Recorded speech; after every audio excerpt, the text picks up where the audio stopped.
Pelanggaran hak dan pengingkaran kewajiban warga negara Indonesia adalah luka yang menyayat hati, mengingat Indonesia adalah negeri yang subur dengan nilai-nilai luhur dan kekayaan alam yang tiada tara.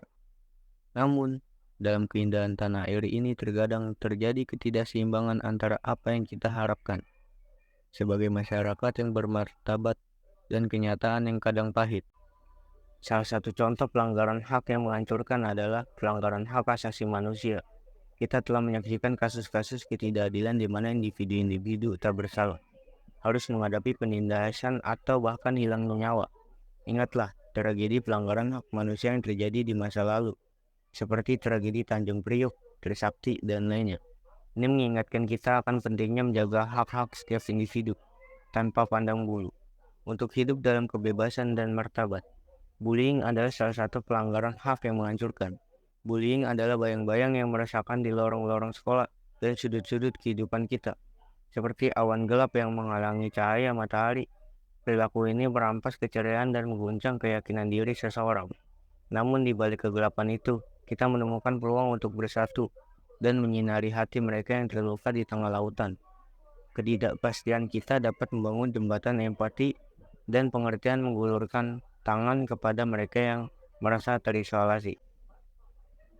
Kita memberikan kehangatan yang begitu mereka butuhkan. Dalam setiap tindakan kecil, kebaikan kita menciptakan lingkungan yang aman, tempat di mana setiap individu berharga tanpa pandang bulu. Ketidakpatuhan terhadap hukum dan peraturan juga merusak nilai-nilai sosial.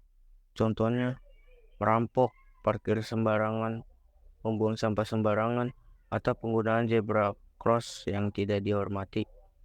Semua itu adalah bentuk pengingkaran kewajiban kita sebagai warga negara yang seharusnya berkontribusi positif untuk kemajuan bersama. Sementara itu, pengingkaran kewajiban warga negara juga telah menggoreskan luka dalam perjalanan negara ini. Kewajiban untuk membayar pajak secara patuh, berpartisipasi dalam pembangunan masyarakat, dan menjunjung tinggi hukum dan peraturan kadang-kadang terabaikan. Contohnya, ada sebagian orang yang menghindari kewajiban bayar pajak, padahal pajak adalah sumber utama pendapatan negara untuk membiayai pembangunan yang merata. Meskipun luka-luka ini pernah menggoreskan hati, kita tak boleh menyerah pada ketidaksempurnaan. Sebaliknya, kita harus memandangnya sebagai panggilan untuk lebih memperbaiki dalam kepedulian dan kerja keras kita.